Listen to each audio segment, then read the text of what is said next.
আমি আজি 5 পূৰণ কেনেকে 1 সেকেন্ডত কৰিব পাৰো তাৰ বিষয়ে আমি জানিম। গতিকে তাৰ কাৰণে তোমালোকক মই দুটা টাইপৰ পূৰণ লৈ লৈছো তোমালোকৰ কাৰণে। এটা হ'ল যুগ্ম সংখ্যাৰ পূৰণ, আনটো হৈছে অযুগ্ম সংখ্যাৰ পূৰণ। যুগ্ম সংখ্যাৰ পূৰণ মানে 2 4 6 8 এনেকুৱা সংখ্যাৰে যিবিলাকক যাব আৰু। গতিকে আমি ইয়াতে 4 48 246 এনেকুৱা নাম্বাৰ লৈছো। আৰু অযুগ্ম সংখ্যা হ'ল 7 43 81 এনেকুৱা সংখ্যাবিলাক আমি অযুগ্ম সংখ্যাবিলাক লৈ লৈছো। এতিয়া 5 দি ইনটু কৰিব লাগে, তুমি মেথডত কৰিব গ'লে অকমান টাইম ল'ব পাৰে। গতিকে আমি যদি এটা শৰ্ট ট্ৰিক অৱলম্বন কৰো, কেনেকুৱা ধৰণৰ চোৱা, যুগ্ম সংখ্যাবিলাক যে থাকে এই যুগ্ম সংখ্যাবিলাকৰ ক্ষেত্ৰত কি হয়, ইয়াত আমাৰ 4 আছে, তুমি আধা কৰি দিয়া। কি কৰিবা? হাফ কৰিবা। আধা কৰিলে কিমান হ'ব?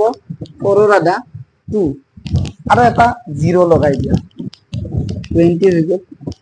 বাৰু এইটো সহজ সকলে পাৰে, তো এবাৰ এইটো চাম আমি।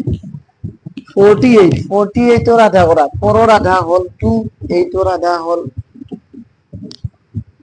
4 অৰ্থাৎ 24। 48 ৰ আধা 24 আৰু তুমি শেষৰ পিনে এটা শূন্য লগাই দিয়া।